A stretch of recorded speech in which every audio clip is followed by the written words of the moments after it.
بسم اللہ الرحمن الرحیم۔ السلام علیکم ورحمۃ اللہ۔ ایک مچھر نے حضرت سلیمان علیہ السلام کے دربار میں آ کر فریاد کی، اے وہ ذات گرامی جس کی سلطنت جن و انس اور ہوا پر ہے، تو جن و انس کے جھگڑوں کا فیصلہ کرتا ہے۔ ہوا میں اڑنے والے پرندے اور دریا میں تیرنے والی مچھلیاں سب تیرے انصاف کی تعریف میں رطب اللسان ہیں۔ اب ہماری مشکل بھی آسان کر، ہم بہت تکلیف میں ہیں، صرف ہماری جنس ہی انصاف سے محروم چلی آ رہی ہے۔ حضرت سلیمان علیہ السلام نے مچھر کی یہ درد بھری فریاد سن کر کہا، اے انصاف ڈھونڈنے والے، تو کس سے اپنا انصاف چاہتا ہے؟ وہ کون ظالم ہے جس نے ازراہ غرور تجھے ستایا؟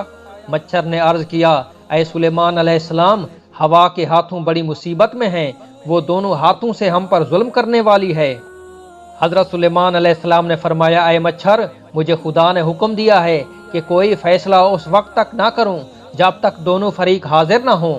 اس کے بعد آپ علیہ السلام نے ہوا کو حکم دیا کہ جلد حاضر ہو۔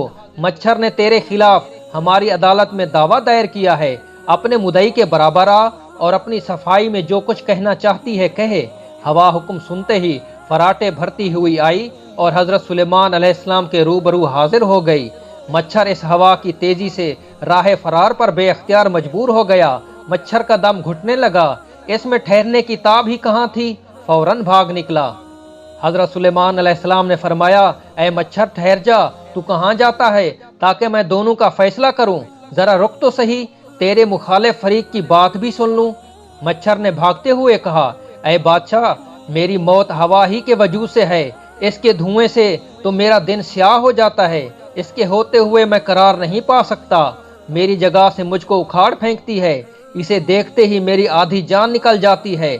اس حکایت میں مولانا رومی رحمۃ اللہ علیہ صالحین کو تعلیم فرماتے ہیں کہ یہی کیفیت حق تعالیٰ کے ڈھونڈنے والے کی ہوتی ہے۔